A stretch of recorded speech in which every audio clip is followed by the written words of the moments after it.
Okay, so the top question you guys asked me is why am I not losing weight? I have a couple of reasons as to why I think some of us are struggling more than others. And my first reason is, have you decided that you want to lose a stone in 6 weeks? Have you joined the gym, you're going as many times as possible, and you've slashed your calories in half? If that is so, yes, you will lose weight, but in 6 weeks' time, you will have exhausted yourself, you won't have anywhere to go, and you'll reach a plateau with no further weight loss. What do we want to do? Right, when I have a client and they come to me and they have a weight loss idea, if they're completely new to the whole healthy lifestyle, we have the best situation ever. Because what I want to do is I want to find out naturally how many calories that person is eating on a daily basis. Something like MyFitnessPal is perfect for this. I'll get them to input their diary for about a week and we'll work out an average amount of calories, and hopefully they haven't brought them down too low. Next, working with them, I will help them to find the most amount of calories they can have without putting on weight. So for me, I can eat about 2,300 calories a day without exercise, and I will just about make sure that I maintain my weight anymore, and I will put on weight. So for me, I can't eat any more than that. 2,300 is pretty amazing. So I try to find this out with all my clients. Once we found it, we make sure that those 2,300 calories are good calories. We're not just eating Mars bars and crap food. It's 2,300 of really high nutrient-rich foods. Of course, there can be the odd Mars bar in there if you want as well, but the main majority of it is good foods. Next, we incorporate some exercise. So if you're new to the whole thing, exercise is going to make you lose weight anyway. You don't need to be doing it 5 times a week. Just the one day will be a change to your body and will increase on weight loss. So we start slow and we go for like 3 days or whatever it is you can actually fit into your schedule. So if we can do 3 days of workouts, fantastic.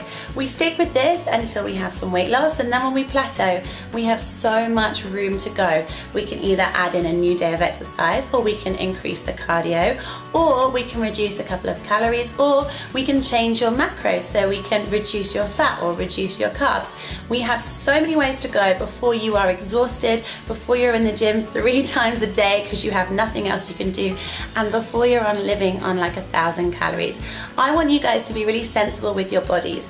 I want it so that you guys can eat the most amount of food and have the least amount of exercise and enjoy your life. I don't need you guys spending your whole days in your gym and counting every calorie there is. So unless you're doing like a bodybuilding competition, or you want to be like a bikini model, or you're doing like a competing, something you need to be monitoring it for, or doing an intense amount of exercise, let's try and make it as easy as possible. Next, are your cupboards too healthy? Have you gone completely OCD and decided that you're never having carbs again? Fat is the dirtiest word of all, and protein is the only thing you're gonna have, but you're just gonna spend your whole time farting and living on shakes. This is definitely not the idea. Now, my cupboards are not particularly clean. We like to make sure that we have a balanced diet here, because otherwise I would climb the walls and end up in the nearest corner shop scoffing all the Dairy Milk marvelous creations. So what I want you guys to make sure that you do when you do your weekly food shop is you make sure you have something for everything. Don't keep your cupboards super bare so that you feel like you're trapped in your own home and all you think about is food. Sometimes we get too addicted to being really healthy and it just shocks your body too much. The more you take out means later on the more you can't put back in. So try to keep as much and as many food groups in as possible before you try and remove it all. Remember, if you take bread out and it's gone like 6-7 weeks, you might find that bread then gives you a tummy ache.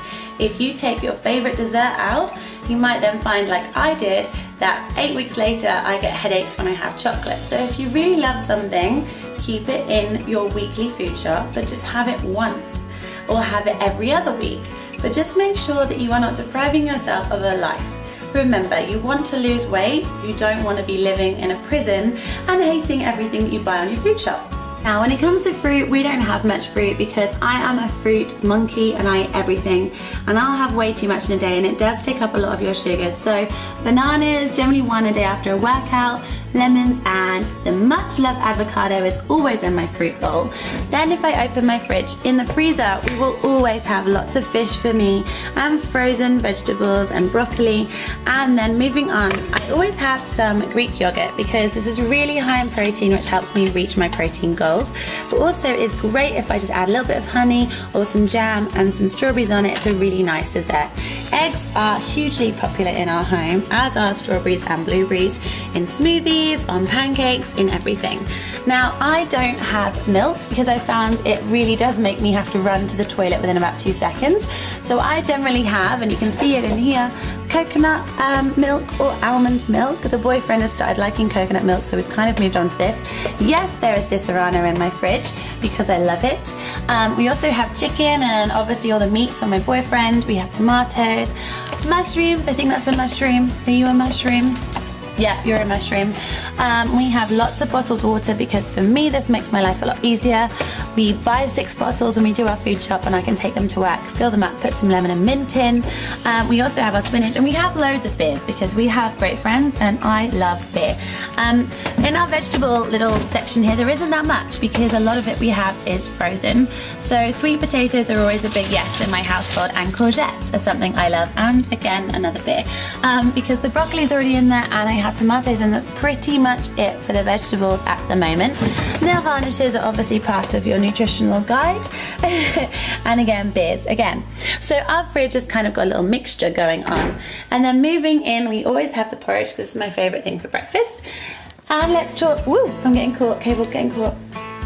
Let's talk the cupboard. So we are a very busy family here, and I know it's lazy, but we have recently been buying these Tilda rices because, ooh, it's gonna drop, because it's already measured out, it's microwavable in 2 minutes, and I know how many carbs there are in that. So one of these is pretty much half of my daily allowance of carbs. So it really helps me out. We also have like lean greens, we have some superfoods going on in here.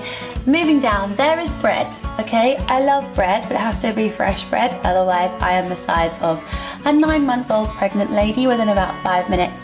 Again, I've got some quinoa in here, which is great for protein. We've got nuts. Leon loves these chocolate rice cakes. Again, high in carb, not crazy high in carb, but they're really low fat and they're not very high in sugar. So I sometimes have those if I've come home from work and I cannot wait another 20 minutes for my dinner to be on the table.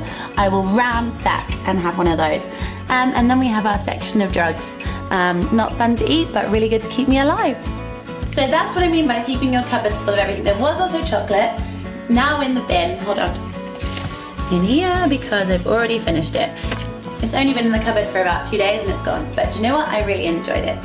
Next, are you a stressed person? Now I know in my holiday vlog I talked about how I was normally a level 9 and I always try to bring myself back down to a 3. Now stress is hugely important for weight loss. Some people are really, really lucky and they lose weight when they're stressed, but most of us don't, and I'm definitely one of those.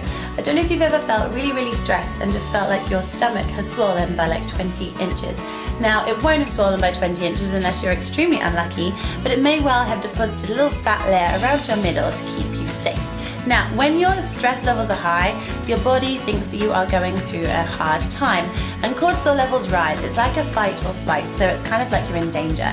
It thinks that you might starve and therefore tends to hold on to everything you eat and stores more fat around your organs to protect you.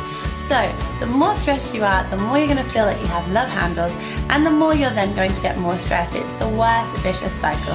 A bit like when your skin goes really, really crap, and so you spend loads of money on acne treatments, and it gets worse, and then it continues. But the days when you forget about your skin is absolutely fine. So if you can try to relax and de-stress as much as possible, you will help to reduce your cortisol levels and relax your body. We all know that when we go on holiday, even though we drink a lot and our food's completely different, we generally feel 10 times sexier and 10 times slimmer. And it's not just down to that sexy tan. Should we go? Yeah, let's go. Come on. So next question, when was the last time you switched up your routine? When I got Stephen, I started to lose weight, and it was because I was just going for 2 extra walks a day. So sometimes you don't need to make the biggest change, just a small change will be enough to affect your weight. If, however, you have been doing the same thing for the last 2 years, it's not going to be enough any longer. That doesn't mean you have to do more, but it means you need to change it. So change the intensity, change what you're doing, add a night of dancing to your friends, add a lunchtime walk or a moonlit walk after dinner with your boyfriend. Change your routine. If you don't feel like you're getting the same benefits as you once were, you need to change it. Now, if you've never done anything, all you need to do is add in a little something. And if you have any more questions, then just leave me lots of comments below. I'll see you guys all next Sunday. Bye!